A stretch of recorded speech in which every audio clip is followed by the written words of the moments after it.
Evening, people. We're back once again for episode 5 of Into the Lion's Den, the Team England 40k podcast. Tony, captain of Team England, back once again, joined by Chris, vice captain of Team England. Hello, pleasure. And we've brought back a recent guest, Will. Hi, nice to be here. And we've also invited another Team England applicant, Dom, along for the evening. Evening, Dom. Hey, yeah. And we are going to talk about all things Leicester GT, which is the latest big super major that took place in the UK. And I didn't attend, so I'm going to pass over to the guys to lead you through what was a really exciting event, lots of interesting things about factions and the state of 40k at the moment. I'm going to pass that straight over to, well, we might as well start with Dom. Dom, tell us a bit about yourself.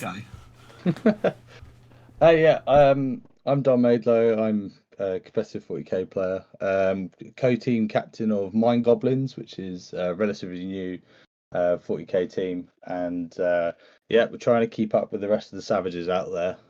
So we're doing quite well. I have been playing CSM this 10th edition, and it's not because I was meta chasing. I was there at the start. That's what they all say, Dom. That's what they all say. He was there at the heresy. He saw the Golden Gates fall. Yeah.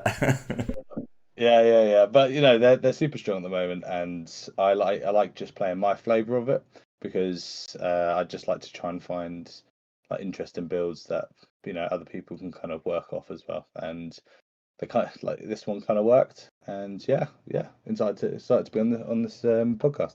And that brings us across to Will, back after the recent trials and tribulations of the Team England Battle of Britain event. How did you do in that single one day, Will? I never caught up with you about that. Single one day, I went 2-1. I ate a loss in that single one day. The embarrassment. The embarrassment. I know, exactly. I just found, sisters are, if you're playing something like CSM and you switch to sisters, it is a learning curve, because suddenly you're dealing with things that really just can't ever take a punch, and someone just came and just stat checked me with an army, and I could not meet that stat check. So what you're telling us is you're going to tell us about your really successful run with sisters at Leicester GT, right? Exactly that, yeah. Yeah, cracking. And then, Chris, that later. How are you, Chris? Yeah, I'm doing well. I had a nice time at the event. You evacuated the sleeping dog from under your podcasting desk. Yeah, she's not here tonight, but she might make an appearance later. Well, Special guests. Well, not too far off bedtime, so she might just pop in. You never know. Well, guys, we might as well leap into, what did you guys think of the Leicester GT, and the latest in the series from the UKTC tournament team? I'll jump in. I thought Leicester was lovely. In fact, Zach himself says that Leicester is his favourite GT, so it's kind of like the Mona Lisa. We all have to like Leicester because Zach says that it's his favourite. So in that regard, but I think I can see why. I think it's a nice venue. It's a good break from the time of year. It's getting cold and stuff. It's kind of the perfect time to actually spend time indoors. And Leicester's in the Midlands, so it's not so far for everyone, although it is still a 4-hour drive for me, because nowhere's close to Newcastle. It's a move. It's too far. I do agree with on those, Will. It's a really nice venue. I think the biggest difference for me there is that like every table is separated. It's not just like a big row of tables. So if you end up playing like Hammer and Anvil or whatever, you're not just screwed, because you're constantly having to go around the other side of the board and walk for 5 minutes to get to move your models. It's just so nice. And the only time I've experienced this was at WTC last year. It's just like you turn up, it's a completely different game when you just walk around one board and you can see the entire board, no problem. It just makes things a lot easier. It makes a difference, doesn't it? Yeah, it's just like, and you just don't realize how much of a difference it makes until you actually play on a board like that. You're like, oh, this is just like night and day. So hopefully all events like that can sort of be that sort of style, but obviously you understand it's costs a bit more to hire venues of that size and etc. But yeah, I really enjoyed it. I think that might partly be because it's also a venue that can accommodate 400 people, and we only got 200. So that's the luxury of an exclusive club. Yeah, that is the only problem I have with that venue is the parking situation. Oh yeah, and it's especially for me. So I had to message Zach about 45 minutes, an hour before the event started. That I was stuck on the M6 because there'd been a crash, and I was just like, I don't even know if I'm going to make it, because I hadn't moved for about half an hour. And I was like, I'm not going to make my first round. This is really annoying. So I messaged him saying, like, look, Zach, can you just put a chess clock on me, put it on my time, and when I turn up, I'll turn up. Unfortunately, didn't respond until quite late on, but luckily I got moving quite quickly after then. But didn't turn up to the car park until about 5 minutes before the event started, and then you have a 15-minute walk from the car park. It's about half a mile away to get in there. So it's like I was just sprinting, trying to get to the venue to make sure I had enough time to play. Ended up not having a lot of time. So after my turn 1, I only had about 35, 40 minutes left. So yeah, but it was good though. Nice venue. Yeah. Other than that, the only complaint I have about that venue is parking's a little far away. I actually think it's my favourite venue out of the ones he's done, because I've always had a good time in Leicester. Like all the events then, I've always done well. But the actual, like we were saying before, like the actual space around the tables makes such a difference as well. And I was pretty ill on that weekend, and I was struggling, and being able to just go around the tables and not having to like walk around the whole aisle just to go and get line of sight. It just made those little changes. Like it's just great for just making life easier for both players. Yeah, I thought it was a great venue, great event, and there was a lot of good players there. There wasn't there? So let's go on to our next point then. What do you guys think of the standard of competition at this event? Was it better than a normal event? Was it sort of slightly easier? What was your thoughts beyond that? It was super high. Like I remember looking at the roster, and I was just like, was going down being like, oh, shark. And I was just like, there's so many people I know that are going, but they're just so high caliber as well. And I know like there's some teams that took like 15 players. Like our Mind Goblins team had, I think it was like 10 players go. And then you had like loads of the War Masters people go, like Dice Down were there. It was just a load of people that were there, and you do you know what I kind of liked as well? You see the amount of team shirts, because that hasn't been a thing like 2 years ago where there'd be like a couple of team shirts here and there. But it's nice to see all these like random teams like Black Crow Gaming popping up and that sort of thing, and it's quite nice to see that like there's the community's growing and everyone's trying to get like little teams together and their like team colors. It's quite cool. I quite enjoyed it. It's the best part of 40k, isn't it? Team events. I mean, we talked about it a lot on this podcast. So any teams popping up. I mean, if anyone has any queries, anything like that on how you get started and sort of making a little team, just reach out to us. Well, we can give you loads of pointers. I mean, there's loads around where we are in the sort of northwest. So if you're around anywhere in the country thinking like, how do I join a team? How do I get involved? Just shoot out, give us a message, and I'm sure we'll be able to point you in the right direction. But yeah, interesting to make a point about the you thought it was a very sort of high caliber event, Dom. So I had the opposite opinion. So I noticed when you look at the normal sort of UKTC events, there's a lot of big names that are missing from that. I mean, you had Manny and Boris that are missing, just refreshing from Atlanta, I'm sure. If you had like a lot of the Ignite guys weren't there, so for me, like we were going into that event and we were like, what? Why did I bring Grey Knights? I was like, no. I mean, Vic was there and Chris was there.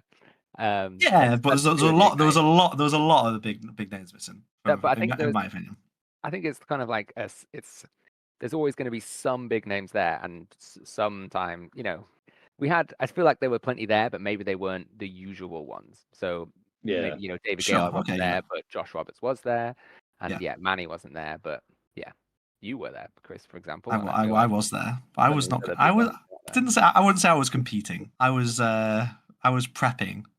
Is what I would say there. Testing. We did good though. We did all right. So we went in a bit. So in terms of the factions that you guys saw there, were there any of you that sort of jumped out? Any sort of surprises? I mean, for me, nothing stood out, to be honest. I mean, Brian on Orcs, but I know he's been practicing that a few times online. There was actually. There was the guy that Josh Roberts played round 3. Oh right, yes. That demon list, I looked at it on paper and I was just like, geez, that's a lot. Like, as soon as you take Be'lakor out of the list, and it was literally just like a horde of demons. I'll see if I can get it out now. Yeah. It was like 60 pink horrors plus stuff, right? And I think what caught people out was the pink horror splitting mechanic. I think a judge was called at one point to discuss this. And how it works is if your pink horror split and you leave one pink horror alive and you have however many blues and brimstone horrors, you still keep the 4+ invuln, which just shouldn't work that way, but it does. So the rules are blues written. get a 4+ invuln, do they? Yes. So as long as you leave one pink horror alive. Right, because invulnerable saves are now a unit ability.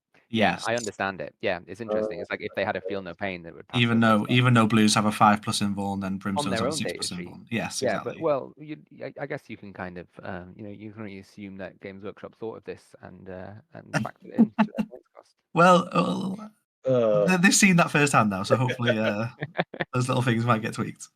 Yeah. There was just a lot there. That's why I was so impressed about it, because it was just 2 characters. One of them's a lone up. Then it's like Nurglings, pink horror, pink horror, pink horror, pink horror, pink horror, pink horror, plague bearer, then just a load of flamers and flesh hounds. And I was like, that's just so many like units, and also splits, and also how do you kill that many in 5 turns? I know. Like, but then, but what if you pair into Chaos Knights with that list, right? You're just like, oh, I can do nothing, and I no longer even out OC. Yeah, I mean, I was begging to play that guy. I'll be honest with my list. I was like, please let me play this dude. Because I was just like, I have about 150 bolter shots and about an equal amount of melee attacks every turn, and with 2 up armor saves, should never kill me. I was like, just let me play him. But that's something about the meta at the moment. No one's taken for the Horde, but like Grey Knight, right? So there's a lot of people that are like I know Eldar beat this list, but like a lot of people are going for like high damage and going for elite killers and tank killers. No one's going for like, let's just take a bazillion shots at AP0 and just hose down everyone. Yeah. Well, I was really surprised when I saw, because I played next to your brother Danwil and Ryan when they played this game in round 4, I think it was. So I was on the table next to them, and I think by turn 2 I saw a unit of pink horrors wrapping a night spinner on Dan's home objective, and I was like, oh, this is going really bad for him. And then I found out he won, and I was like, what the hell happened? So I'd love to speak to Dan and see what happened in that game, but I was just like, what? It is one that is favored for the demons. You can just outmuscle Eldar these days, and that was the intention. Yeah, but some clever plays on objectives. We talked it through, and Daniel basically prevented the horrors getting onto the center objective just by slowly block them off with his Wraith Guard, and then as the same problem, right? They can't kill Wraith Guard, can't kill the Incarn. The Incarn just went to the other side of the board and just danced there. It's like, well, he can't do any damage to me. Yeah. So gave up his own field, but took the rest of the board for it. Interesting. So, in terms of Eldar, then generally the meta, then how are you feeling about them guys? Are you thinking, are they still the top dog? Are they still there fighting with CSM for first place, or are they dropping off? Or are we? I still think they are obviously very strong. Okay, because their kit hasn't changed, right? People have gotten better at playing against them. People kind of expect the Incarn to come flying up the board and stuff like that, and they can maybe prep for it a bit. But other than that, I think they are very strong still. It's just that there are now serious predators that can take them out, especially the top CSM armies, like the one I was running. And Dom, did you have a Cursed in your list as well? You had 2 units, right? I always have a Cursed, mate. Yeah, exactly. So I love it. These Accursed, like Eldar don't like the Accursed. It's the same. They don't. It's like the same reason they didn't like them. Like I played Eldar round 4, and he was just like, "Oh, I just want a Curse brick," and I was like, "Yeah," and he was just like, "Well, I just can't interact with it." I was like, "I know, it's great. I kill you," and I killed his Night Spinner turn 2, and then I was like, "Yeah, you simply cannot win the game now because of primary, because I could just go over 2 objectives. Everything else is like lancers and stuff. So as long as yes, you can kill Forge Fiends and Obliterators, but you can't kill Cursed, and you just outmuscle the Eldar players." Do you think there's any build that can sort of deal with these hordes for the Eldar? Or do you think it's drastically different to what they're running now? Drastically different, I think. Yeah. I think if you're teching just for the Accursed, you're gonna have to go into like maybe because they're like MSU at the moment, but I think you have to go away from that and go for probably the triple spinner, but then you have to back it up with just stuff that can just do weight of shots, which is the like 10 Shadow Spectres, maybe. Like how many up kills that probably. But I mean, it doesn't one-shot the unit, right? What's the Shadow Spectre profile? I know the big one. It's we'll 6 AP2 3 damage, isn't it? And what's the is it blast? Is like D6 blast or something? D6 blast, right? So that'll do it. For every 2, you're gonna get 7 on the D6, right? And then plus 4 for each blast. So that's for every 2 models, you get the 15 shots, I think that is. So I'm not gonna do that quick maths, but whatever. 21. 75, 75, right? Good No, enough. 45 shots, right? Per For a six? 10-man. Oh, for a 10-man. Oh, right. I was thinking there Yeah, was yeah, 6-man. I was thinking there were 3-man and 6-man for some reason. Don't know why I thought that. No, it's 5-man. I think you can go Yeah. 10-man. I've never actually seen someone run 10-man. Never even seen a 10-man. But it Might be a tech piece.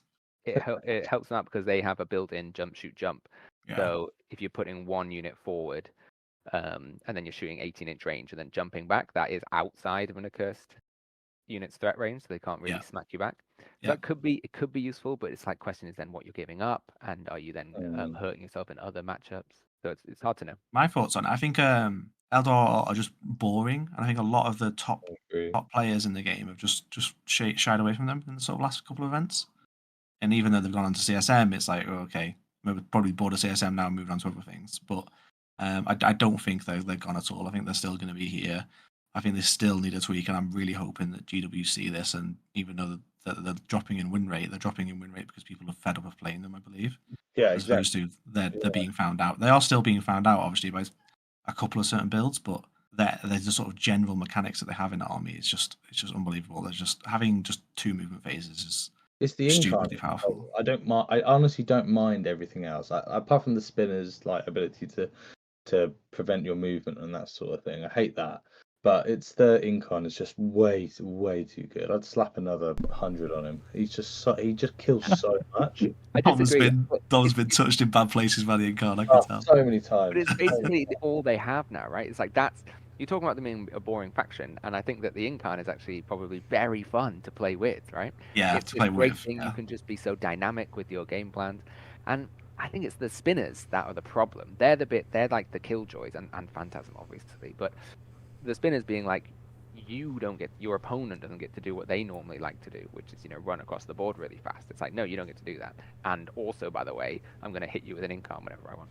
I think it's the combination, but I would definitely hit the spinners. That's what I would say. Yeah, the threat of, I'm just jumping in there, the threat of, at any point in the game, my spinners can pop off, or I can, with the addition of a fate dice, kill something that gives the Incon an opening, and it ruins the core of your army. Just changes so many matchups. I do agree with you what you said that is it that they're boring, or is it that if they were boring but they were still the top army, would people still play Eldar? No. Yes. You see, that's where I think it is. I think that top players have switched because Eldar have now got options and counters and ways to find them out, and that when I see people report on games they play at tournaments, team or singles, where they play an Eldar and they beat it like quite well with a good score, it's often because the Eldar player will throw their Incarn away early, or will make a mistake with how they allocate their resources and lose the trade war, then they can't play the secondary game because the army is really finely honed. It only takes a nerf to Night Spinner point and or shooting efficiency, and then you're going to have to completely reimagine how Eldar works, in my opinion. Which isn't necessarily a bad thing, as long as there is another way for them to work. I'm sure there is. I'm sure there's so many things because they're elves. They're cheap. They're always going to be cheap. I'm sure there's more stuff out there. Like people just haven't gone to it yet.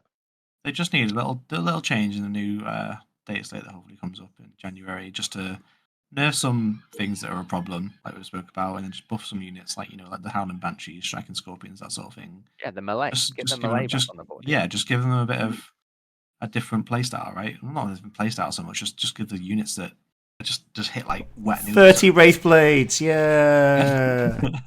People are running them. People are running Wraith Blades. They're not a joke. They're like, but that's a unit that could be viable, right? It's not being played en masse because everything else just outshines it at the minute. So it'll be interesting to see what they do.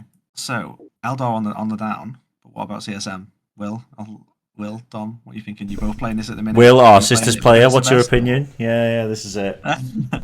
I'll go first because Dom. The only reason I'm playing CSM is because Dom didn't go to the London Grand Tournament, and I was kind of having a bit of a panic about what to play in 10th edition because I was playing demons and I felt like they didn't really have legs, and I don't really like Monster Mash and whatever.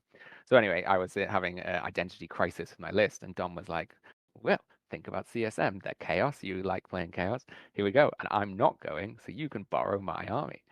So I'm very, very, very grateful for that. because they are. I just played, 1 or 2 practice game on TTS, and I was like, well, yep, this is definitely the faction I'm going to play. So did anything draw you to it other than just not having a faction, or is it just is that the only reason? Well, just because Chaos, and I've played them in the past. I normally just play Chaos factions, and I had some models. I've got some really nicely converted lords that I've put a lot of time and care into. So obviously, I want to get them on the table. And lo and behold, just before LGT, I think Liam BSL got his first win with just like some GT where he'd had 3 lords, and then Dom kept being like, accursed, accursed, accursed. So I was like, all right, well, that's good and that's good. Let's just stick them together and see what we get. And now 2 months later, that's what that's what That's any the of the build, lists isn't it? like. Yeah. So Dom, what about you? Why are you playing Chaos? I just love Chaos. I've got the models that I've always seen like Games Workshop as Space Marines, and I don't like Games Workshop because of all of the stuff they do, like them getting rid of fantasy when I was just starting to collect Old Lord's army, when I was just starting to collect ogres, and I was like, great, cool, now I've got to bin my army because they're not in Age of Sigmar yet. So I've always collected like the bad guy armies because it's like me going against Games Workshop in my own little. Stick it to the man, Dom. Buy a different faction. Yeah. Exactly. But yeah. So I've been playing them at the moment, but I don't necessarily go for the like meta lord builds because it's not my play style. I know it's good and I could run it and do well with it, but I quite like Abaddon and the tools he comes with. And me and Will have had discussions about this many times, and he's always just like, just stop holding yourself back with Abaddon. There's a world beyond Abaddon, and I'm like, no, there's not. The Abaddon is the one. You'll die on that hill. I like it. I'm dying on that hill as well. But no, yeah. Leicester for me was a testing ground for units that can basically accompany CSM. Like I did really well with the Abaddon build, which is just like it's basically just Abaddon with Forge Fiends and a Blitz. When I went to Hellstorm and was playing to hopefully go into the finals in that, and I found there were some holes in it, so then I plugged those holes by adding like some tech pieces like changelings, some seekers, all these weird and wonderful things, and I got a lot of use out of them, and especially in the World Eaters matchups, the seekers are so good. Yeah, so it was like a testing ground for me, like you were testing Greylight, so I was testing like tech pieces for CSM because we've got the ITT coming up, and also I've got in January as well. I've got a team tournament at Savage Hammer, and so I'm basically just testing stuff just in case the main build gets nerfed. I need to learn the tool pieces to kind of go with it, which is kind of like a good mindset to have when you know you're going to stick with a faction for a little bit longer than the meta suggests. So this is me basically going like here, I know the core is Abaddon, and I hopefully will table you within a couple of turns. I need stuff to score points. Let's go for like key units like double lone ups, load like a few units of Nurglings and some Seekers just to kind of play around and see how it goes. And actually, the choices I made, the Changeling actually won me 3 games in a row. So I was very, very impressed with him, even though he went from the old 75 points up to 90. He's kind of like a. He's cheeky, isn't he? He really is. He completely shut down Tau. It was quite hilarious. So what was your full list then, Don? What was every unit in your army? Let's run us through it and why you picked those things. What were they doing in the rest? Yeah, so Abaddon's the core, then Dark Commune with a unit of Accursed Cultist, then Nurgle. Undivided? Or they're Nurgle? They're Nurgle. So in my list, I need a screen, and I need to be able to hold primary and max primary without committing too much and not giving away too many units, because a lot of my points is invested in just pure like bullying. It needs stuff that can just sit. So I play very cagey with my curse. They're not the aggressors, but when you come too close, they will just launch themselves at you. But it's the fear factor of there's like, what is it, like 40 obsec on this objective. Like you try and do anything with it. If you're not within 12, I'm going to Nurgle them anyway, so you can't shoot them. So they're safe from spinners. safe from all these different things. And like, there's not really much people can do about them apart from you need to basically keep them away from aggressors and that sort of thing. Yeah. So they kind of sit on like a mid objective. And then I've got some cultists to sticky my home objective and then kind of do stuff during the game. Then it's triple Forge Fiends and 2 squads of 2-man obliterators and 2 squads of Warp Talons. Then a load of demons being Seekers, 2 squads of Nurglings, Changeling, Blue Scribes. And all the demons are for scoring and keeping everything else safe and creating layered screens. And it basically it works in a way that it basically lulls you into a false sense of you have to play the game with me, but really as soon as you reveal anything onto the mid objectives, you just get hammered by the Forge Fiends. And the Oblits don't go for your big stuff; they go for all your little scoring units. So you have to commit like a Redemptor Dreadnought or something you don't really like fancy doing actions to score yourself points, because they don't give up anything in secondary points. So you're kind of forced to either do teleport homers and something random, or you're forced to go tactical with me. And it's quite good at tactical. So I already have a leg up on primary in some missions, some army builds. A little bit different against like Will's list where he's got way more recurse. So that's not so much the case. And the demon list that we talked about earlier. But it's more, I can hold my primary down quite nicely, but then I also bully the mid board, and Abaddon comes out later and he can kill pretty much anything. And it's so satisfying when he does as well. But it's a massive threat of Overwatch as well. The Overwatch is no joke. Yeah, the Overwatch has always been horrific. I played after we came back from WTC. I was playing around with a lot of CSM builds. It was just like pure like vehicle spam. It's like I had like 5 Predators, 3 Forge Fiends, and we were just going, we are slapping. Like we had a Hellbrute as well, right? So like when they're all stood in that bubble, they're going, there is nothing on this board that is in line of sight that will be alive after my shooting phase. That's a really crucial caveat you just mentioned, though, of the being in line of sight. Because that time, all you have to do is be like, right, well, I'll just put my 5 chosen behind this wall then, and good luck. That's what the Blitz are for. Yeah, that's what the Obliterators are for. They're just to go, okay. You're dead.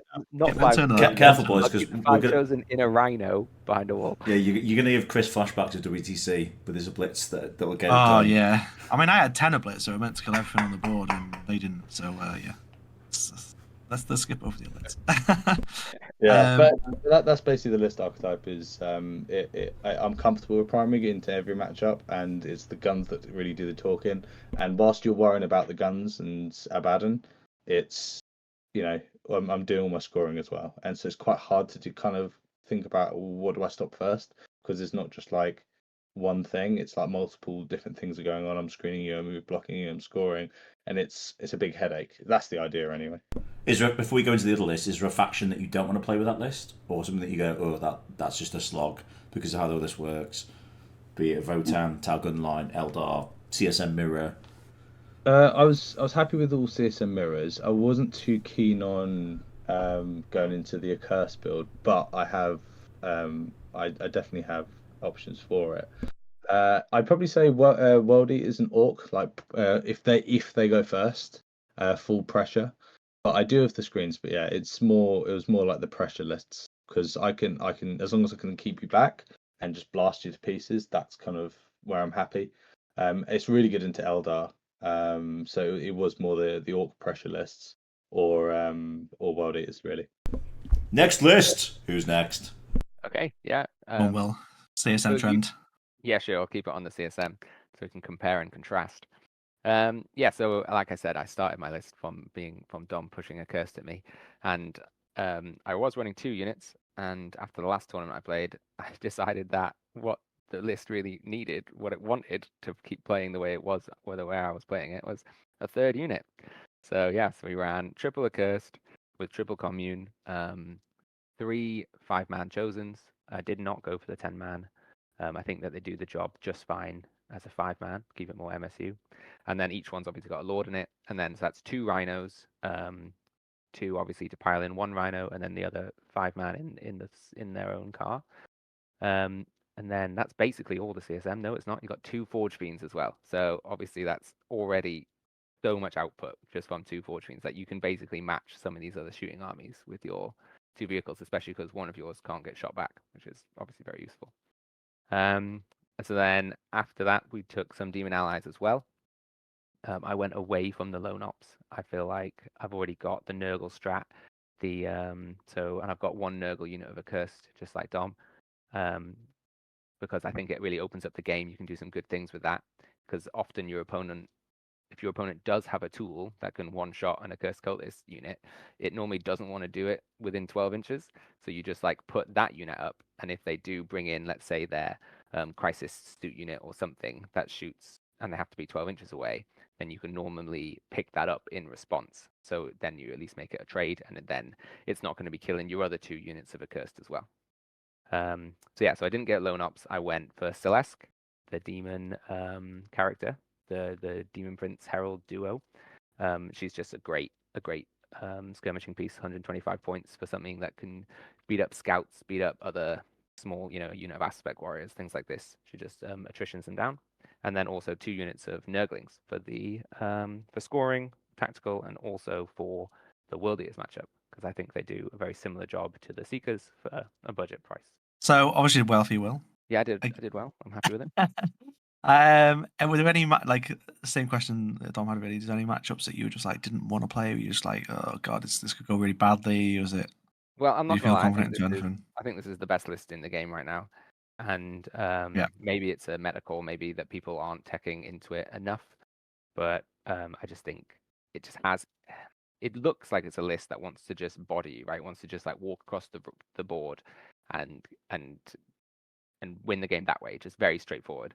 But you don't like these really durable lists. You don't have to play that way. You can just play cagey with them, do as little as possible, and then if your opponent ever does get close enough to attack them, they have to get through these incredibly durable units.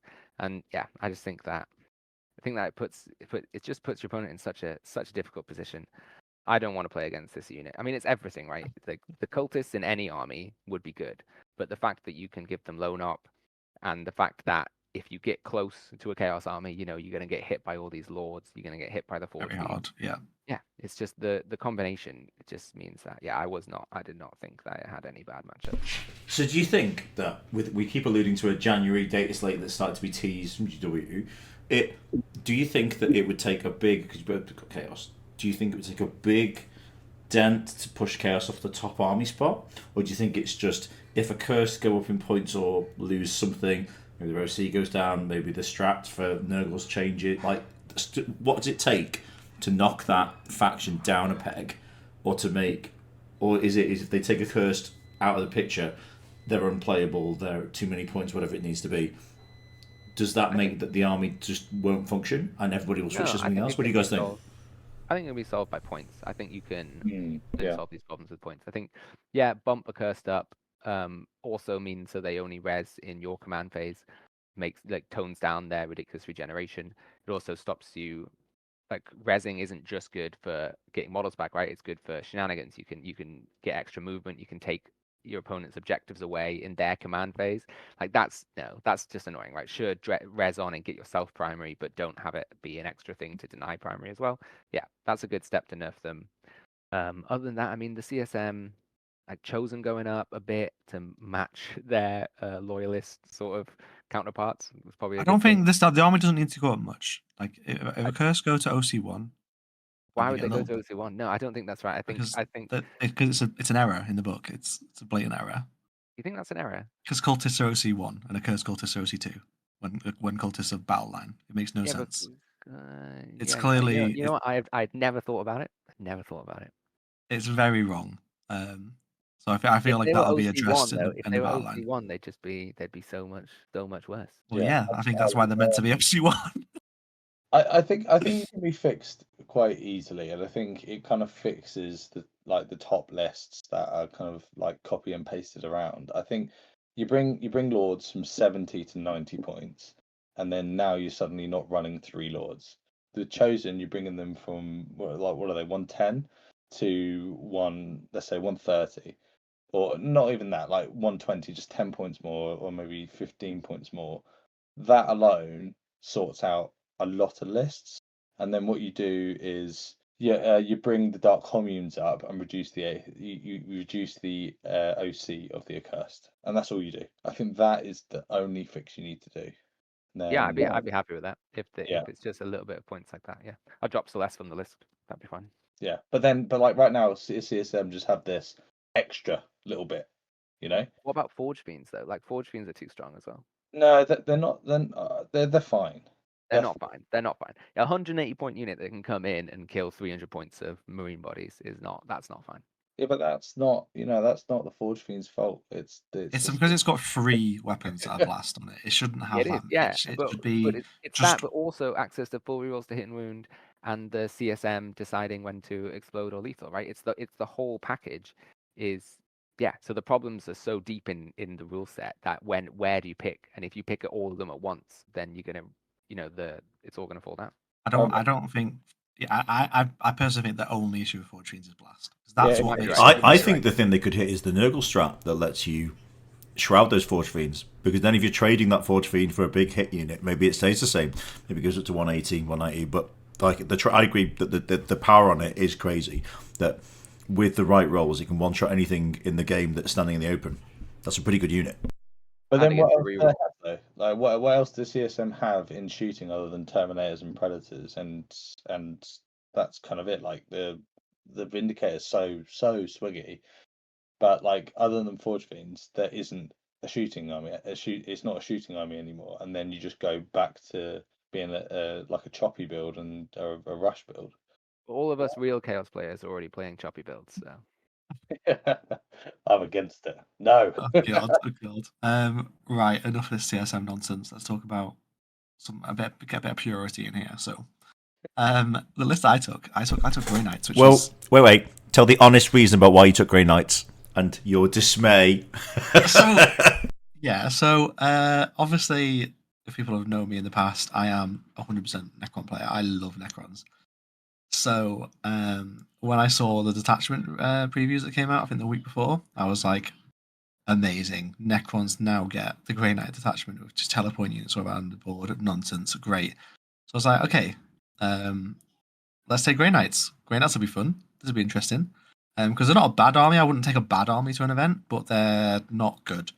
They have a lot of flaws, which was highlighted in my loss in this event. But, I was enjoying it. So I was like, might take a nice little fluffy army. This would be great. until I realised that Zach was actually already giving out golden tickets. As Vic told me, I think the day before the event, 2 days before the event, perhaps. And I was like, why the hell am I taking Grey Knights now? I was like, I could be actually taking a good army to this event. And I was fuming, and I would have been on you guys. I'd have been with the CSM. I'd have been there. But yeah, it didn't. We took Grey Knights. I was really annoyed. But we did well. It was fine. But my list was just jank, really. It was just pretty standard Grey Knights, other than one unit in the list. So I had the 5 characters. I had Drago, I had triple Librarian, and Crow. Then we had 3 units of 5 Terminators, which two of the Librarians went in. One of them had first to the fray, and the Librarian with Sigil of Exigence, which is when your unit gets shot, you get to teleport away. That was in a 10-man unit of Terminator. So I had 3 units of 5 and a 10-man unit of Terminators. And then other than that, I had 1 5-man strike squad and a 10-man Purifier squad. So a lot of people don't take the Purifiers, but Purifiers were there purely for, if I played CSM like Will, I would have a slight chance. Not a chance, really, but, if Will fucks up, there's a potential. There's the scenario where I might win the game, but most likely not, because it's still a horrific matchup. So the Purifiers were great, though, because they were just the output is horrific into a lot of armies. People just don't respect it enough. They have 24 anti-infantry 2+ guns, which get hit on 2s pretty easily, either through a strat or if they lose a model, they automatically hit on 2s, so it's really useful. But yeah, it was basically just 5 units that would just disengage as much as possible. Score secondaries, because just Grey Knights will score secondaries incredibly well. You play tactical pretty much every game. I think there's 1 game I played fixed. That was the first game. I think that was the only one. But yeah, it was really just sort of enjoyable to play that, and I sort of got super excited for the Necron Codex. I was like, if Necrons have access to these rules, I was like, this is going to be so fun. I will say, you know what? For people who want to do team events or do well in singles 40k, you do need to play a game against a good Grey Knight list because they, like, I watched you play a TTS scrim against another nation online recently with Grey Knights as well. If you don't know what the tricks are and you can catch somebody out with it, it's got the potential to absolutely slam you on scoring because they can just, if you aren't expecting when things are going to move or when things are going to pull back or how they're going to drop in and clear you off something, it can absolutely ruin your game plan. Yeah, completely. And this isn't like a gotcha army. Like it is. I mean, at its core, it is a total gotcha army. But you explain to everyone at the start of the game exactly what you can do, and you're constantly reminding them about the game. Look, you move here, I'm just gonna disappear. You're not gonna be able to shoot me. If you shoot them, they're gonna disappear. It's just like if you don't screen off that area of the board for 3 inches, I'm gonna drop in there. I'm gonna shoot you, and then you can't shoot me, and then you can't come within 9 of me, and just there's so many things where you just go, right, you just can't interact with me at all. It's a real headache. I thought I'd come up with a real clever way to get around their move away strap by like getting my chosen out of the rhino close enough that they'd then be able to charge you. So, but because when you get out of a rhino, that's not a normal move. Yeah, but every unit in your army has to. In the movement phase, the technical way the rules are done, you have to go around every unit and say whether it's making a normal move, remaining stationary, or advancing, or falling back, or whatever. And so eventually you have to pick that chosen unit that's just got off the rhino and say what it's doing. And after you've gotten out of a transport, you're not allowed to remain stationary. So you have to say, I'm making a normal move, but I'm staying still. And the moment you do that, the Grey Knight player is like, right, well, I'm moving away then. Or teleporting, yeah. That's interesting. So that actually never came up in any of my games. I didn't realize that's how it worked, to be honest. Yeah. Like we had it rule. I asked a question when I was playing World Eaters. I was like, if I deep strike 3 inches away from this guy, and he disembarks, can I run away? And I got told no. So yeah, that's right. You can't at that point. But yeah, it's just. But he has to say he's ending his move. He has to say at some point, this unit, what is this unit doing? It's not allowed to remain stationary. What's it doing? And you can be like, oh, it's making a normal move. I'm going away then. How to lose friends playing Grey Knights with Team England. There we go. It is annoying, but yeah, it was super fun to play. I loved it. Even the game that I lost, I was like, this is incredible. Like I have every chance to win this game, but it's just that the big problem with the Grey Knights is a lot of the time you're relying on 9-inch charges to massively swing the game. I mean, because you only have 5 units, but if you make one of those 9-inch charges, it can just go from a big loss to a giant win, just like that. Because when you make a 9-inch charge, you can get into a position where then, okay, normally you'd be trading, you go, I made the 9-inch charge, I die next turn, but then like you're in a position where you go, no, you're not going to die next turn because of all these different rules that you have to just get out of there. So it's really good. It's just really good fun. So I had an absolute blast. Why did you have to rely on that 9-inch charge? I thought the idea was that you do the damage with shooting and then because you can't against a lot of armies. The problem is their output's not amazing. That's why you have to take the triple librarian. Because the librarians are like 9% your output. Their army rules really want them to be this shooting army, but then they've given them loads of swords. They just got bolters. They have bolters and flamers. That's all they have. So it's like as soon as you hit like tanks, you're like, okay. Like I said, that's why you have the librarians. The librarians are averaging like 11 mortal wounds on average. To themselves, right? To themselves, never. I did roll ones at crucial times where I really didn't need to roll ones. But there was times in my last game where I went turn 1, I need to kill Angron, and 2 of them rolled 6s. So that was fun. But yeah, we'll go more into that game in a bit. Yeah, but I had an absolute blast with Grey Knights, so really fun. So yeah, should we go through how everyone's rounds went? Unless everyone's got any more questions for me on the Grey Knights or anything you want to know about Grey Knights? No, move it on, Chris. Jesus Christ. All right, come on then. Right, we'll go back to Dom then. So your games, walk us through one quick, Dom.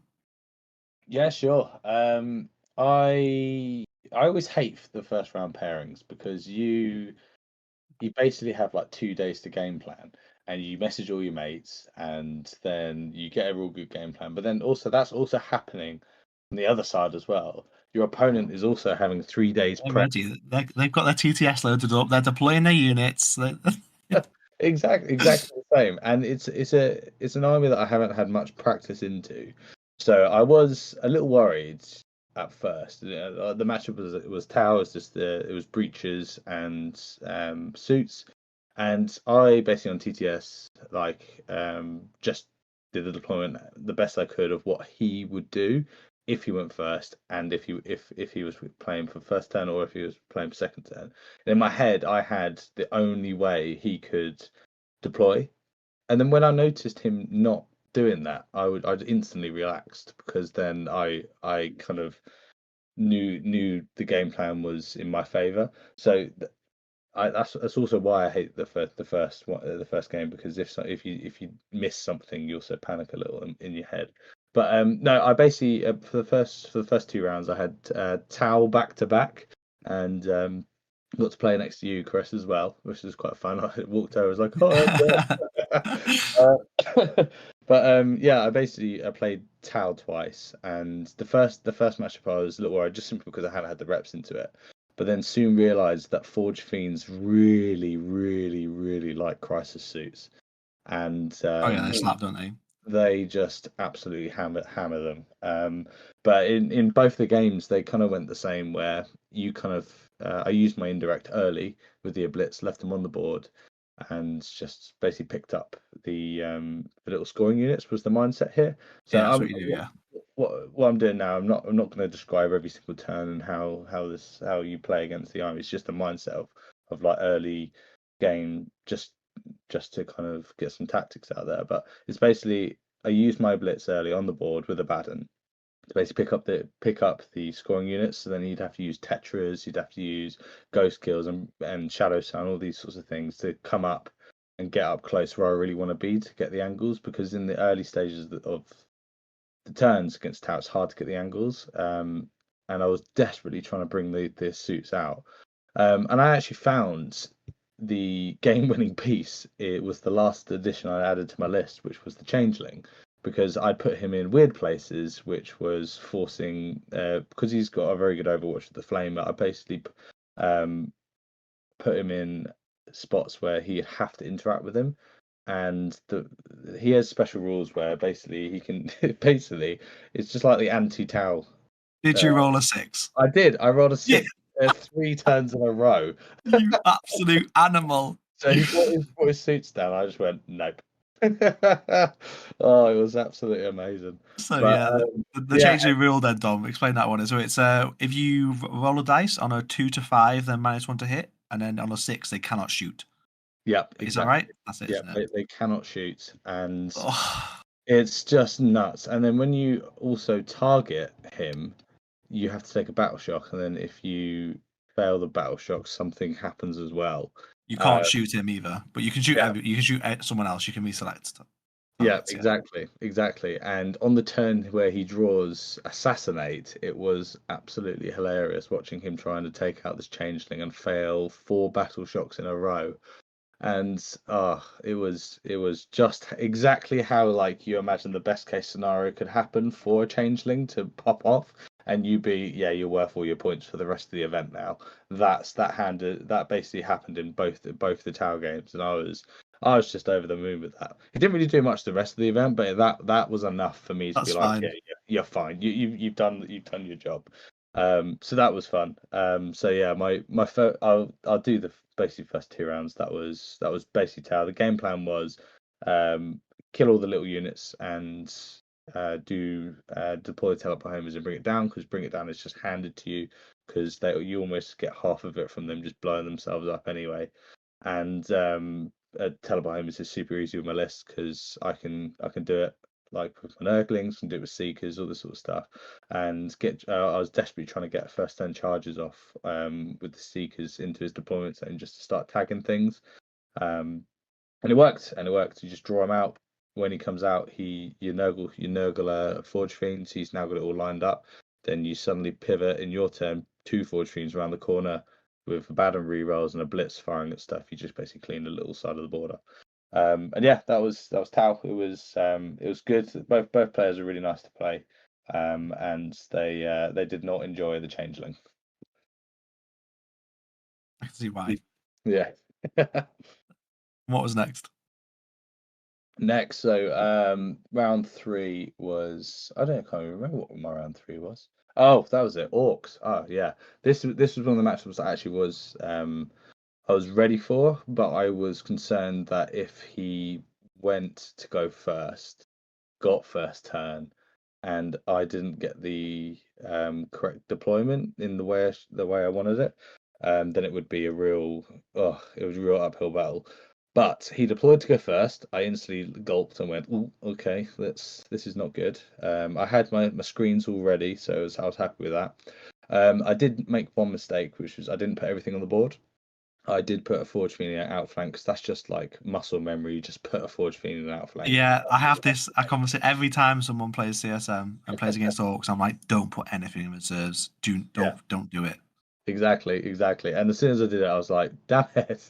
And then we went for the all put on first turn roll. We both roll a 4, and I was like, oh no, I know this always goes in their favor whenever you re-roll it. And then he rolled, I think it was like a 4 again, and I rolled a 3, which then rolled into it bounced and then rolled into a 5, and I was like, yes, we're going first, boys. And he basically deployed his army in the open because it was like that was his turn. He just goes, right, if I go first, I'm just going to go ham, and it's probably game over. So like as soon as it starts, Yeah, gets into the ruins. Turn 2 wars, just runs out. Just exactly. But I managed to basically pick up all his transports turn 1 and kill. And he did that horrendous careen where if it blows up on a 6, you can basically move 20, was that 12 inches, dump the 2 war bosses out with your boys out, and they're just there ready, and you're like, oh my god. So you're still scared. But then I had to actually use my indirect on them to clean those squads up. And I did, yeah. I basically just kept putting the pain on them. And it was blasting. good. He just blasting away, and it was that really was the game. It was whoever got first turn kind of like sealed the deal there, which was really good. And I found my list was actually very good into because I got really shafted with secondaries for the first couple of turns, but then I had to show a bit of resilience and keep not throwing warp talons away, not throwing the seekers away, just to try and like keep reserves for when I knew the cards were coming up. And yeah, it was good. It was hard though. It was definitely hard because the orcs can just go and just smash units like those Squig Hog Riders. Oh my god, they just absolutely spanked a Forge Fiend, and I was like, okay, I'm glad I went first because I would not want 3 units of them in my deployment zone turn 1. Yeah. So solid day 1, Dom. What did you go into day 2 with? Because that was 3 goes down. You ruined some Tower Dreams. You made an Orc player cry. What did you do in the morning? Yeah, so the morning was I ran into a War Master, and he was running his Eldar with the Incarn, the usual nonsense. But he was running the Falcons and a bit more MSU with your Rain. And I went first in that matchup, and my idea was just to basically force angles early. So I couldn't hit anything turn 1, so I advanced the Noble Forge Fiends up the side of the board just to really put some pressure on to basically pull his screens away, which worked because then in his turn, in my turn 2, I got the angle on the spinners and managed to pick them up, and I was over the moon because as soon as that goes down, then the Yinkan's just not popping about. So the game plan like for my CSM Gunline Castle into Eldar was basically pick up all the little screening units and actioning units, and then force him to be in places that he doesn't and not trickle stuff out. You want him to basically play the game how you want, and that's for you to basically pin him into 1 quarter, and then he has to pull his resources around in places he doesn't want to be, because as he's dealing with the other stuff, I'm setting up for the following turns a blitz and a baden and a curse. So I'm starting to get a bit itchy and ready for that home objective rush.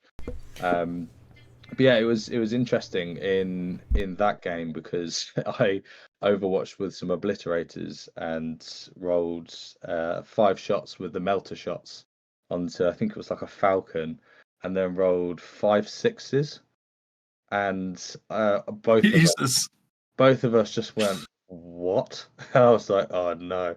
And then as payment came, I then rolled 4 1s on the roll to wound.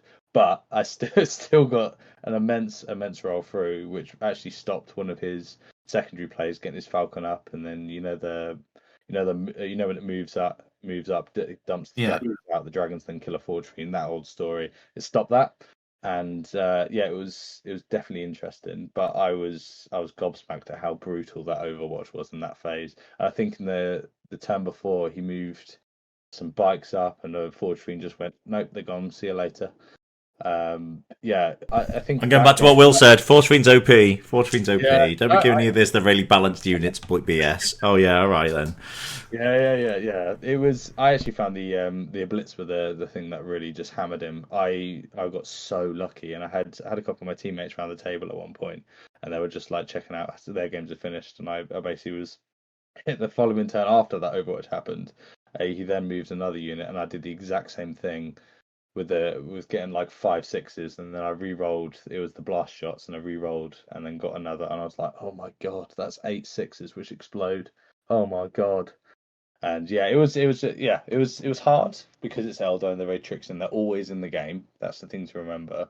But if as long as you keep the pressure on and you're using their movement phase as a second shooting phase, it's very, very good. So at this point, Dom, you've played 4 games, you've janked 4 people, your dice are on fire. Going into game 5.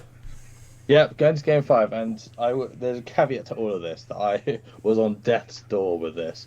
I basically had was ready to pack up and go home, but then I got paired into Nassim, and I was very happy with that because I always have a good game against Nassim, and I went into World Eaters, which was interesting, and I learned from the Ork matchup. I was just like, keeping everything on the board, everything's being on the board, and which actually was a little bit of a mistake because I killed him too quick, and then I didn't have enough stuff to do secondaries.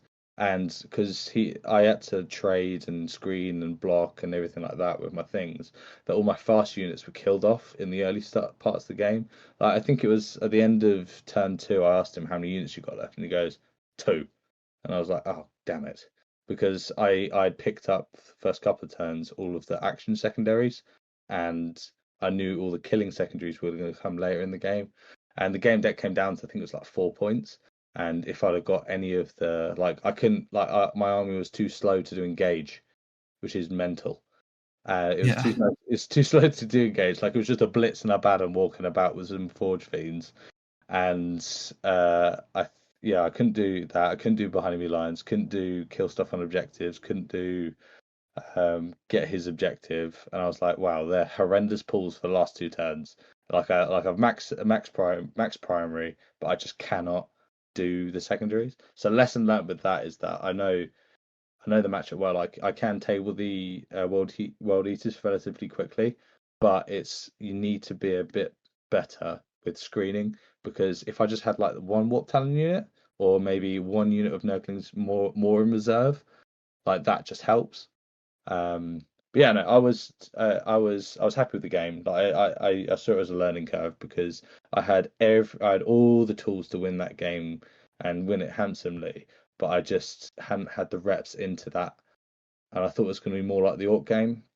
So it was more like, if I re-racked and we went again, I put extra thing in reserves. I just use a couple of units of screens. I might even use just cultists as screens. And I think I lost the accursed too early, but I did manage to pick up the entire 8-bound unit in one round of shooting, which was a bit nuts, and he was a bit confused at how that happens. And Forge Fiends are definitely not OP. Whatever. Well, at that point, that's a nice segue, because we'll leave Forge Fiends are definitely not OP. We'll go over to something that is OP, which is Grey Knights. Because that's a pretty good, respectable 4-1 then, Tom. Yes. Could have been 5, but I needed the extra rep, and that's where playing with TTS and team games help. Yeah. Where did that leave you in the final standings? Yeah. Where did that leave you in the final standings, Dom? I think that left me at, I think it was 15th out of the 200 odd. Okay, then Kinnear, can you beat 15? Not for me. I cannot beat 15. Oh, let's hear it. I can't. So, I started off. I had one practice game going into this event. Luckily, it was against my first round opponent, but this was before I knew what my opponent was. I played versus Admech in a random practice game online. I was like, felt good. So going into that with Grey Knights, it was pretty typical. 12 breachers plus stuff. And I did not fall into the trap of underestimating breachers, thankfully, which a certain other team member. Shout out to Big Feature, Ignite for the win. They are horrific. So my entire game plan here was get the purifiers into those because I know the purifiers will pick up 4 or 5 of them. And then either kill both units or kill one unit and ignore the other if that's possible. Which is exactly what I did. So I killed one unit on it was Dawn of War first board. So one unit on one corner, one unit in the other. So I was like, if I kill one, the other's complete opposite side of the board, just ignore it. So that's what we did. Turn 2, that breach squad died. And then from there, it was I just slowly marched across the board towards the breacher squad. Didn't even shoot at them in the entire game, I don't think. But ended up winning quite handily in there. So that's all you really need to do in that game. Is just kill the breachers or ignore them and just score your points. Then I went into Death Guard. Luckily, I played Death Guard at the last event, so I knew exactly what they were up to. And this was Death Guard, but it only had 2 units of Plague Marines. So I was like, okay, this feels a lot better. Because it doesn't have the trading pieces. And it was kill more, hold more. So Grey Knight's fantastic at that mission.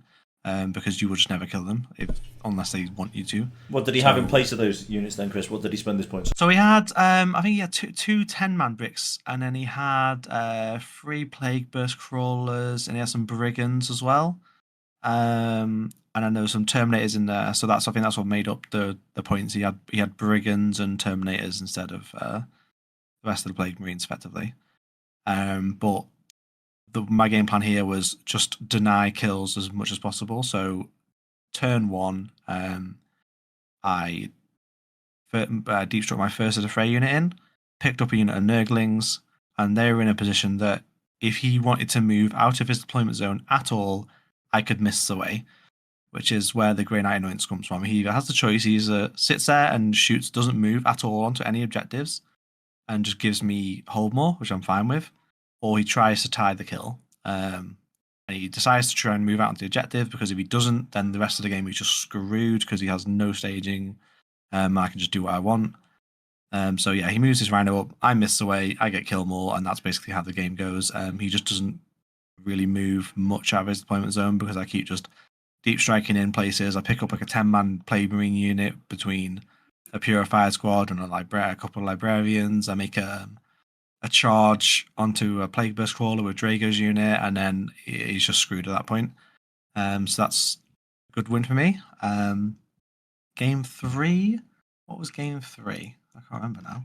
Quality podcast prep, people. Let's talk about this tournament. Can't remember what I played third round. It was game 3. I'll edit this bit, buddy. Hold on, we're getting there.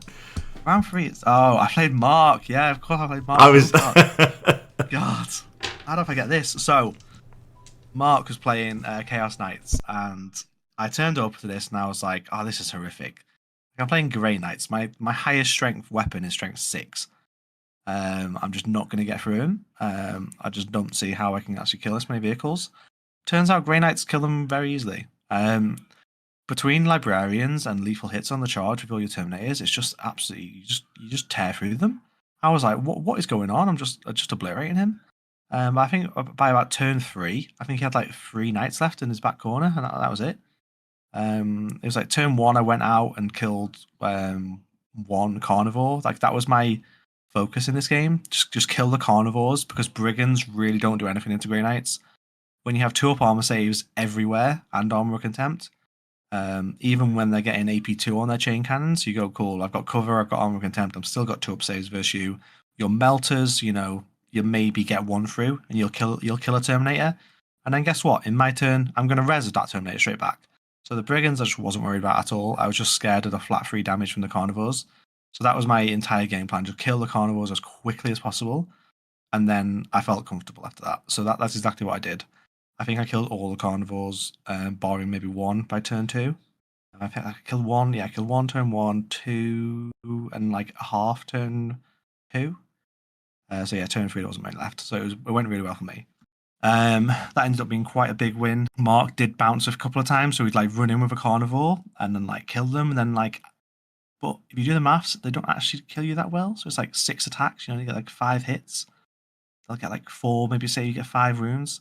They'll kill 2 or 3 Terminators on your invulns, and you go cool. You res one back again, so you've killed 1 or 2 Terminators. It's like it doesn't do anything. So in hindsight, it's probably a good game for Grey Knights.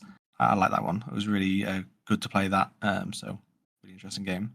So after turn, that was sort of 3 games. Felt good. That was a nice win to get under my belt. I felt like strong going into game 4. So you sat there on the Saturday night. You get your pairings up later on, and I get paired with Ben Jones playing Eldar. And I'm like, I think that's one thing. If you're playing Grey Knights, that is what that army is tech to deal with, is Eldar. So they do really well into that game, especially sort of Ben's saddle list as well. He doesn't have any Wraith Guard, so it was just chaff everywhere. Still with the Inca? No Incarn either. Ooh. No avatars at all. He had like 2 units of fire dragons. He had a unit like striking scorpions as well, just to do some dev wounds. And just a bunch of nonsense, really. I think he had 3 units of spiders, warp spider, the shadow specters, swooping hawks, just a bunch of stuff. And then he had a couple of harlequin boats as well. So it was just a really like janky army that was like I could see why it'd be good. But just versus Grey Knights, you just can't stand up to it because I'm just deep striking 3 inches away with bolters and flamers and just picking whatever I want up.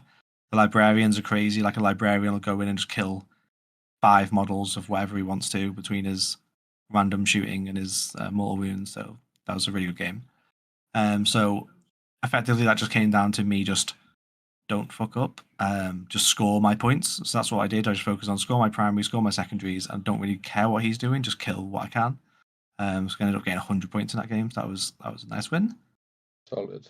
And then game 5. So this is the matchup that I really didn't want. It was this and CSM. So I played World Eaters because the issue Grey Knights have is when you have many melee units. Because Mists only works once, because you can't do that twice in a turn. So the problem you have is I'm never scoring primary in this game, because he just goes, well, I'm just going to shove all these rhinos up, I'm going to shove all these 8-bound in ruins, and you can try and dig a couple out, but if you try and dig a couple of them out, you're going to die in return, and they're just going to keep charging onto objectives and be like, right, you're just not scoring.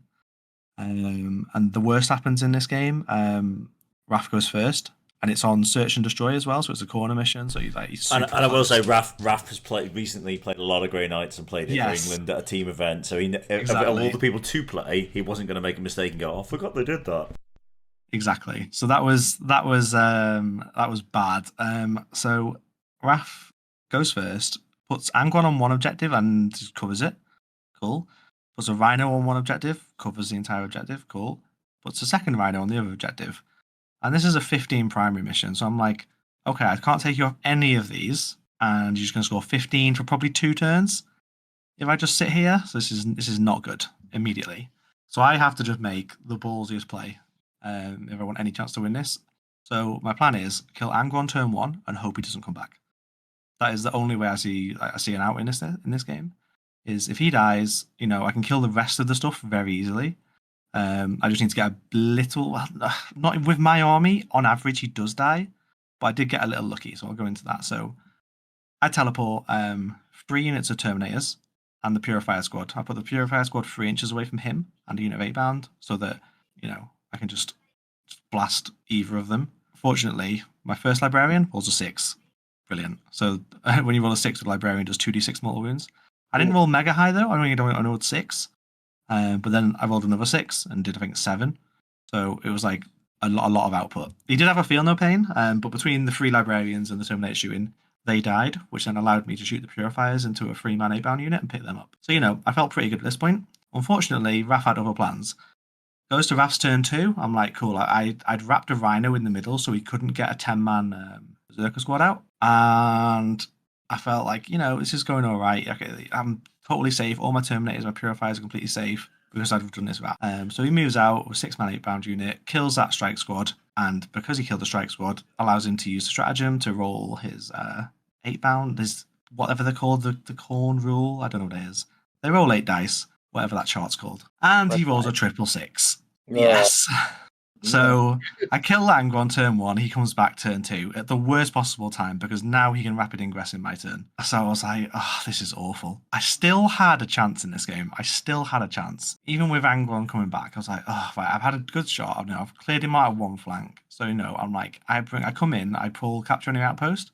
So I put Drago down for a 6-inch charge and some cultists on the back. The cultists, the jackals. And I'm like, that feels good. And then I set up my other units to make a 9-inch charge into the 6/8 bound that just killed my strikes. And then, if I make one of those charges, I finish off the 8 bound because I was shot and mortal wounded with the librarians before, and then wrap the rhino again. And then at that point, all he'd have to kill me, if that came off, was Angron plus Kharn's squad. And Kharn actually isn't very good into Grey Knights with the Armor Contempt. 2 up Armor Contempt, you're still getting 3 up saves versus him. So he's not that scary. So, I was like, I had a plan.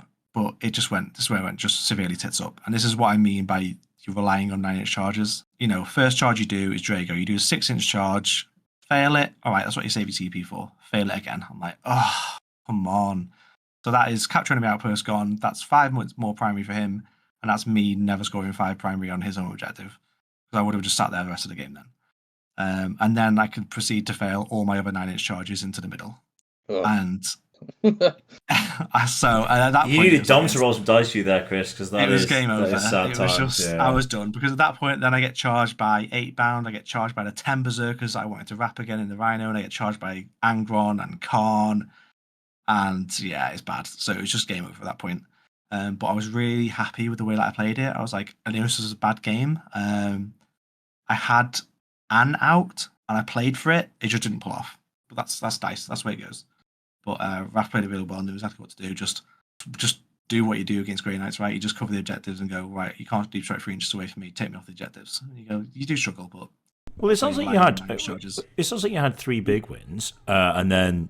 4 big wins, and then that was your last loss. Yeah. So you must have been close... until that, yeah. You must have been close to the top then as well? No, because I only got... Because I got so little after that, because that was turn 2, so I didn't score any primary for the rest of the game. I ended up only scoring 40, 50 points in that game because I had to go for such a big play to win the game that it didn't matter if it's not teams. It doesn't matter what the differential is. Well, we won't dwell on that. You can find Chris's final placing on BCP if you want to go search it out. Check out his Grey Knight list.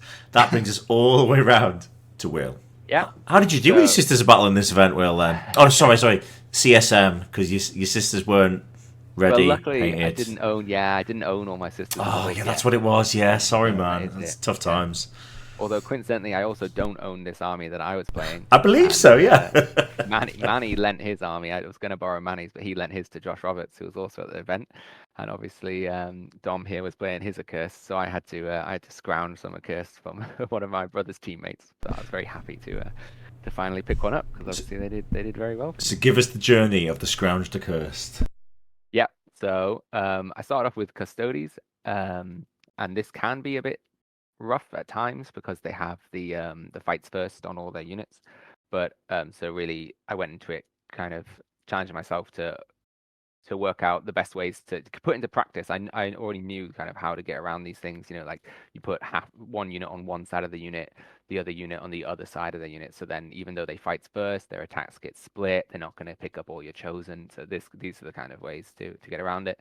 And then your lords, when they connect, just totally bop the 3 wound profiles. So it's in fact it's made easier because you've got the Forge Fiends and the lords who are both very good into Custodes. So they have to pop the Feel No Pain in the shooting phase or the Feel No Pain, which is once per game, or else they'll just die to your Forge Fiends. So that means when the lords connect, they just kill entire units. That was game 1. Game 2 was into Necrons, and this game can really be summarized by this one moment where it was the kill more mission. So you hold more, kill more, and I had first turn, so I didn't kill anything, and I'd sent out a Rhino full of chosen. So he basically attacked this Rhino with a bunch of stuff, got really unlucky, and it was a lie. It came down to 3 saves, and there were 6 up saves. So I slow rolled the dice because I was like, I needed to make one 6-up of these dice. So I was like, okay, slow roll them. Nope, neither one was a 6. It's like, okay, so it's dead. And that means he's got, 1 point for bring it down or whatever, 4 points for bring it down. He'll get 8 points for the kill more. I haven't got a kill, so that's this is a big point swing. Okay, so I'm gonna CB this 6. So we go for it. I roll it, and the dice lands in the middle of the table, 6 up, but cocked ever so slightly on a model. But I'm like, no, fine, it's not flat. I take it. It's not a 6. We'll have to re-roll it. So I go for the re-roll into the dice tray, and it's another 6. So we all hoot and holler. That's the first time I've ever CP'd to get a 6, and it paid off massively. And that was that was the game from there. I mean, it's always going to be Necrons. I think isn't a hard matchup for CSM. So basically, you just bully them with bodies. But with that kind of point advantage there, it meant it really slipped away from him. Then my last game of day one was into Death Guard. It was Aiden Smalley. He's like a one-trick Death Guard player. It's a name I recognized. He wins events with his Death Guard, and I think actually Death Guard are good right now. And they have the advantage of not being very prevalent. So no one really has the experience into them. So they're a bit of a dark horse right now. And I certainly felt a bit intimidated going in. Luckily for me, Aiden didn't have that much experience either. So he was also intimidated because obviously no one wants to look at 60 accursed. So in the end, well, really at the beginning, you get to make a choice with Death Guard where it's like an army-wide debuff when they're in your contagion range, which is basically all the time. So it's basically just you debuff your opponent's army in a way.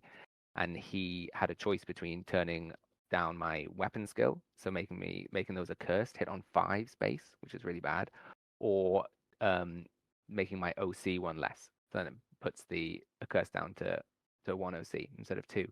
So these are both good, and I can see why he chose the one he did.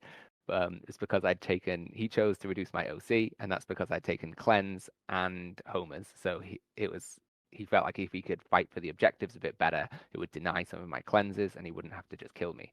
But that meant that in the straight fight, my curse just had the edge. Whereas if he'd made it so they were hitting on 5s, then maybe they wouldn't just chew through his army as efficiently as they did. Because he has just one fights first unit that is very powerful. It's a Plague Marine. They hit surprisingly hard in combat, and they have a fights first, so it's very difficult to charge them. But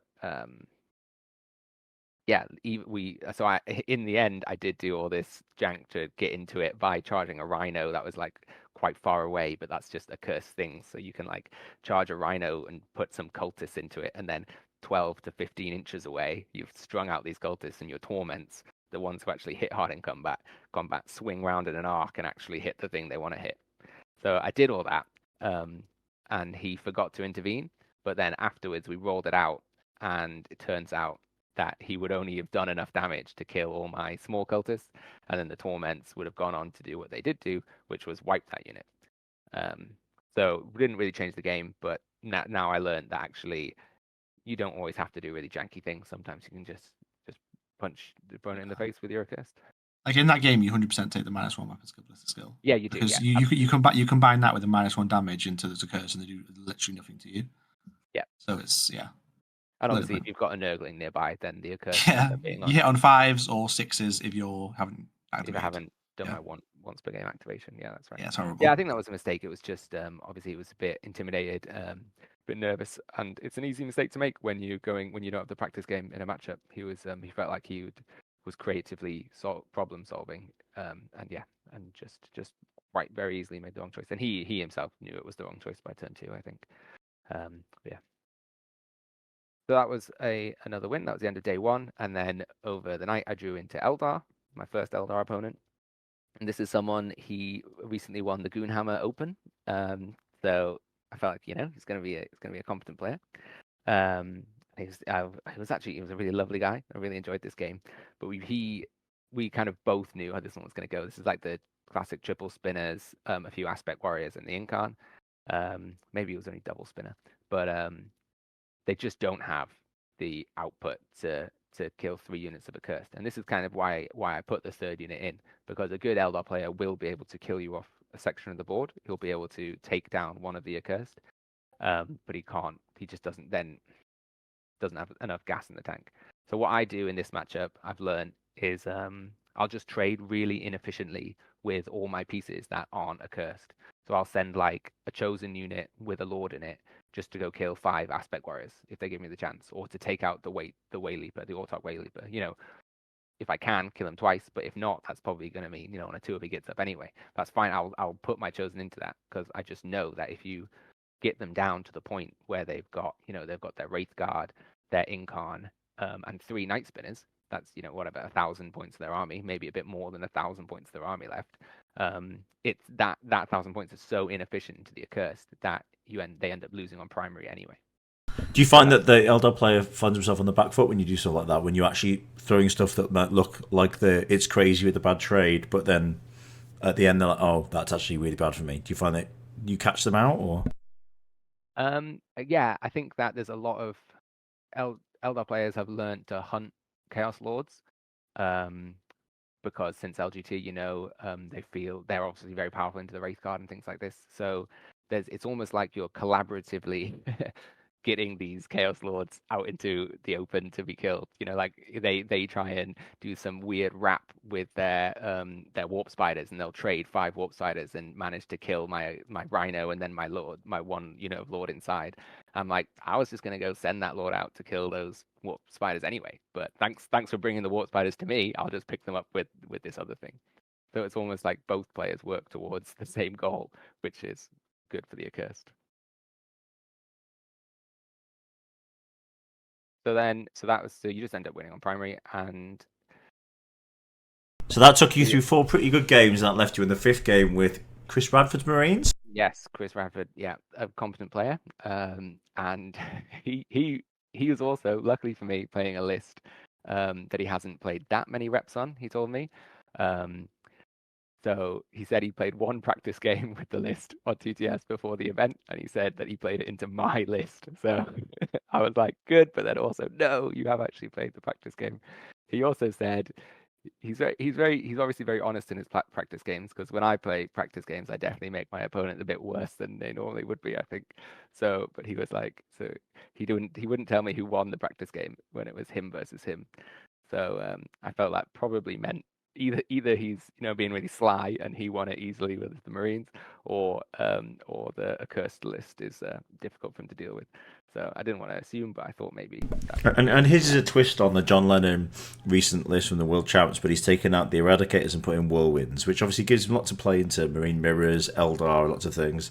How does it fare into you, do you think? Honestly. Yeah, it's good. Yeah, the Whirlwinds help pick up any dwindling accursed that have been left by the big output from let's say the aggressors or the dev sense, or they just hammer rhinos. Even they threaten rhinos, or the chosen after they're out. Yeah, I think it's good. I think the Whirlwinds are great. I think it's a good addition, and it plays into the way the list wants to play, which is quite standoffish. It's difficult to attack that list, and so the Whirlwinds help with its game plan of being kind of uninteractive.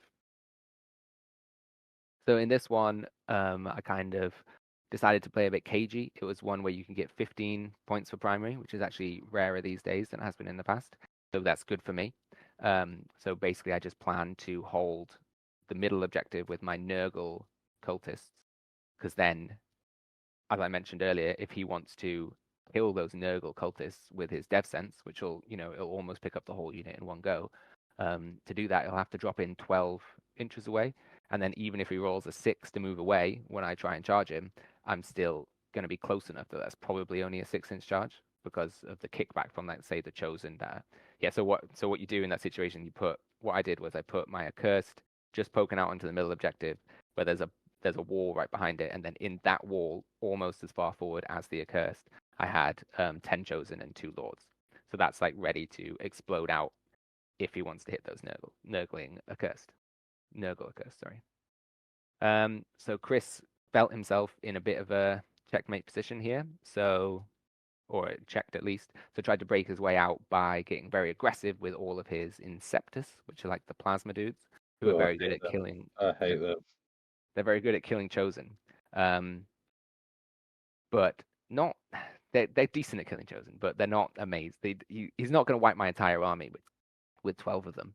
So yeah, he ends up getting very aggressive. It's a good move. It stops me getting a Forge Beam down that turn, and it does kill one unit chosen. But I pop the like Armor Contempt, and he has to drop near a Nurgling unit, so he's -1 to hit, and that means that he doesn't get quite as much efficiency as he could. So I still, at the end, have 2 units of chosen with their lords still intact, and like 2 or 3 chosen left, which is really all you need, because they just need to give the lord advance and charge, and that unit is as threatening as it ever was, really. Well, it's interesting because Chris is applying for the England team as well, and his feedback on that game is he thinks it's a mistake to drop like that, and he could have been more conservative and drawn out his exchange with you with the chosen unit.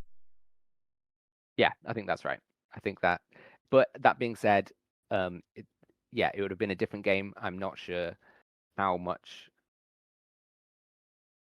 I'm not quite sure how that army does attack me efficiently enough, right? And we just get back to the problem of the fact that the CSM have too much stuff right now, because it's very good at killing. It can almost kill 1 accursed a turn, which is a lot more than a lot of armies, and that means I have to play really quite cagey. But I had the advantages of going second, and with that and being able to get 15s earlier in the game, the interceptors aren't really attacking my primary that much. So I'm not sure he's in a position to take out enough of my resources to swing the game fully in his favor. But I think that it would have been a different game, and I'd like to get one on the table. But I did manage to win that one. I can't remember. So that's 5 big wins. That was 5 wins. Yeah, that was actually my first 5-0 at one of these UKTC events. Did you get to finish early so you could get into like and see who else was joining you in the top 5, or was it kind of Absolutely not. No, Chris and I were playing down to it was a very tactical game. We were both thinking a lot and just taking, like, I'm pretty sure we had 15 minutes left each on the clock, and we just finished turn 2. So obviously, like that, we both understood how important that initial stage of the game was. So no free time, and as soon as you finished throughout round 5, they try and get you playing that next game just straight away. They're just trying to get you right in. So then my 6th game, I played my brother, who is on Eldar. But so this was I think the lucky way around. So Nas on his World Eaters on the table next to me was playing This Is a Battle, and I was playing Eldar, and this is a matchup I'm familiar with against an opponent who obviously I've played quite a lot. So I knew it was going to be a much more relaxed situation, which is what I needed, because I was absolutely exhausted by this point. And I just didn't feel like I had it in me to play 2 more games of 40k. So playing against Daniel was definitely beneficial to me. So this was sort of quite similar to it was a weird mission. It's one with 4 in the middle. But anyway, just the Eldar matchup again. It's quite similar. He attacked me really well. He took out 1.5 of my accursed, but like I said, just aggressively traded everything away, and it got to that same endgame state where it was like, I was 20 points up on primary. So there was just not really any way for the Eldar to bridge that gap on the secondaries. So then it was on to easy. So far we're finding the accursed is making this easy for you, right? Yeah. Let's be honest. In some matchups, definitely. I think one unit would have been better into Chris Radford. The 1 Nurgle unit was like an anchor, and the rest was sort of like a liability that I had to protect. If I'd had more other threats, like maybe a blitz, I think that would have helped that matchup out. But in the matchups where they do help, they just win the game for you. And often, yeah. And into Eldar, that's a great thing to have. So what does that bring you to next? That's World Eater's final game. Nas finished his semi-final game in about maybe 10 minutes. He went first. No way. His opponent got about 13 points, I think, or 17 maybe, and that's including 10 for painted.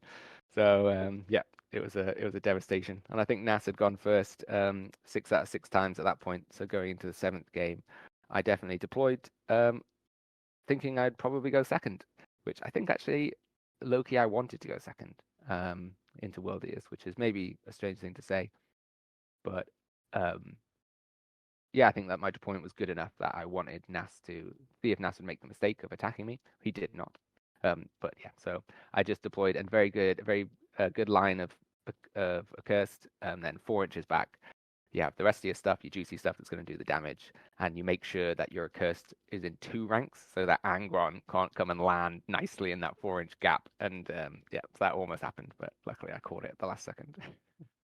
So yeah, so Nas goes first. I don't know, yeah, what was the key moment of this game? He couldn't really attack me turn 1. My choices were to attack Angron or not, and I chose not.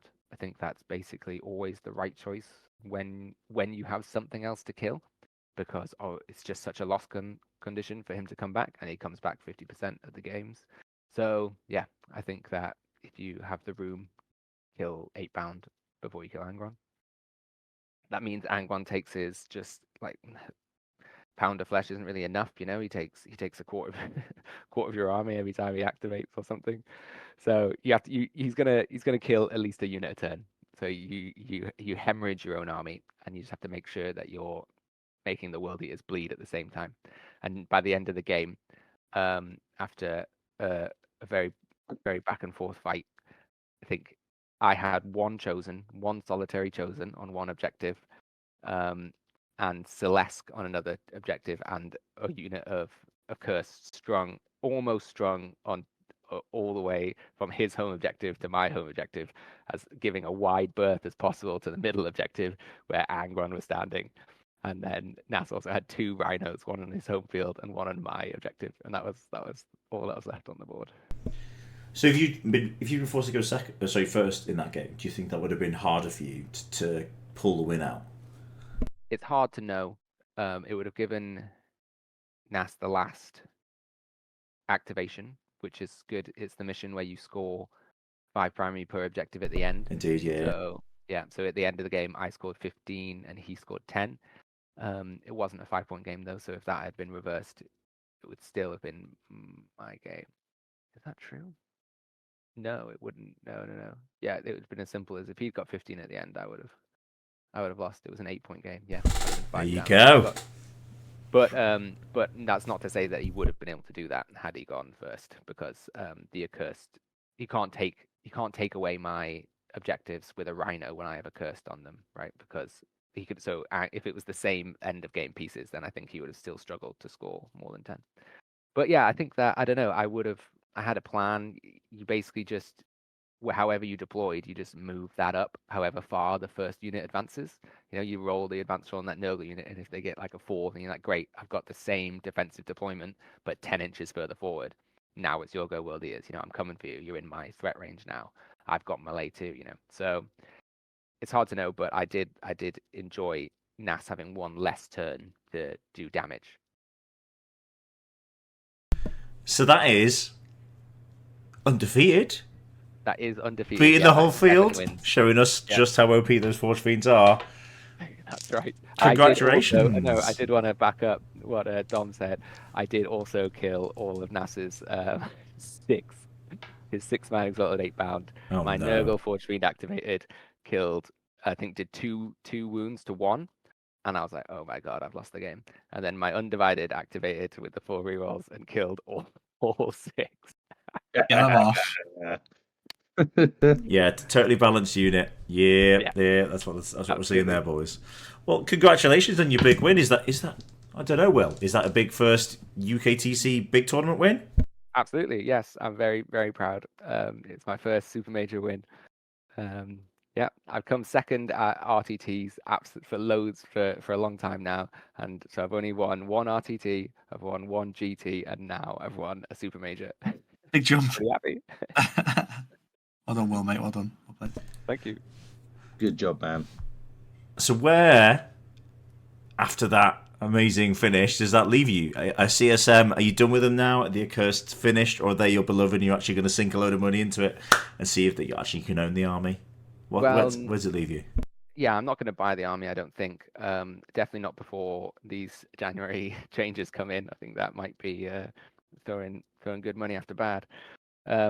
So I don't know, and I have a suspicion that there's still going to be a way to play them. If they get points nerfs, then I'd probably build a list around 1 Nurgle unit, because I think one Nurgle anchor is really strong, kind of very similar to what Dom's running, but definitely no Abaddon and no gunline. I'd just have more things to and we know that Dom is going to continue to stick it to the man that is GW by playing the bad guys and testing that out. No other factions caught your eye, Dom? Yeah, World Eaters actually. I've got World That's Eaters bad guys as well. That's literally the biggest bad guy short of Death Guard. I have been thinking about the more for teams, just so there's another army I can play with at teams. Because I play Drakari, I play Demons, I play CSM. I've got half a World Eaters army. I think I need a bit of love in the Imperium, so I've gone for Death Corps of Krieg, sort of. What are they called? The guys who have like the sand, who like fight in the sand. What are they called? Talon Desert Raiders? Yeah, that's the one. There you go. So Talon Desert Raiders sort of theme, but I've got the I'm basically making a guard list just so if needed for Gobbos when we go to the team tournaments, if they need another guard player, I can just jump in and go, right, here's the indirect list, off we go. And Chris, I think we've already alluded to the fact that you're not becoming a GK main going forward. No, I've really enjoyed it. So, it's a consideration. But no, I'm literally going straight on Necrons now. The Codex has come out and I'm all over it. So I will be there, Nottingham. No surprises, I don't think. Well, what do you think about the new... And I know we're basically in the next week or two, we're going to come up with another episode that looks at the new Necron and AdMech books and just gives us an idea of how we think they're going to shake up the teams and the singles metas a little bit. But what do you guys think as first impressions? The books are out now, probably had a little look at them. Do you think there's anything there? Is there anything that makes you go, oh, that'll be interesting for my army? Will it be something I'll have to think about countering? Necrons have a couple of really good builds. AdMech have one good build if you have about 1,500 quid spare, which is the Dragoon spam. But yeah, I think Necrons are really going to shake things up. I think you'll see a lot of them. Or from my perspective, hopefully not a lot. How many Dragoons is Dragoon spam? Because I do own 10.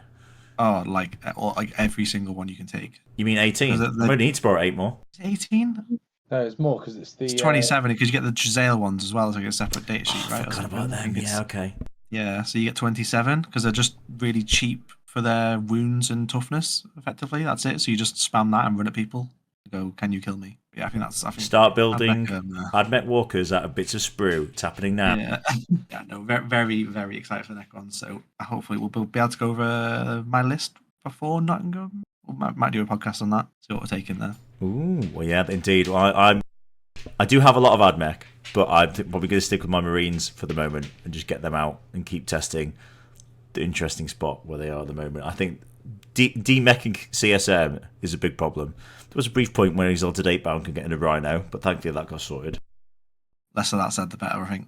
Nas did say that he only got into a Rhino one time this tournament, so fair play.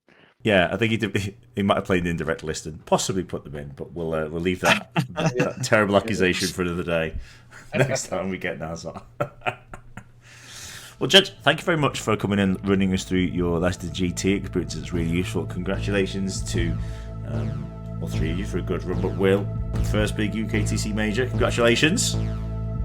Thank you very much. And we will be back in the next couple of weeks, like I said, with another episode talking about some wider looking at the AdMechs and Necron Codexes. So at the end of another successful episode, the only thing left to say is if you guys could hit the like button and even hit the subscribe button for us, that would really help us to grow on YouTube. You can find out more about Team England through our Facebook link below and our Discord. Feel free to join and get involved there. If you do want to even support Team England further than that, you can find us over on Patreon as well. And this podcast is available via Spotify and all good podcasting services. Until next time.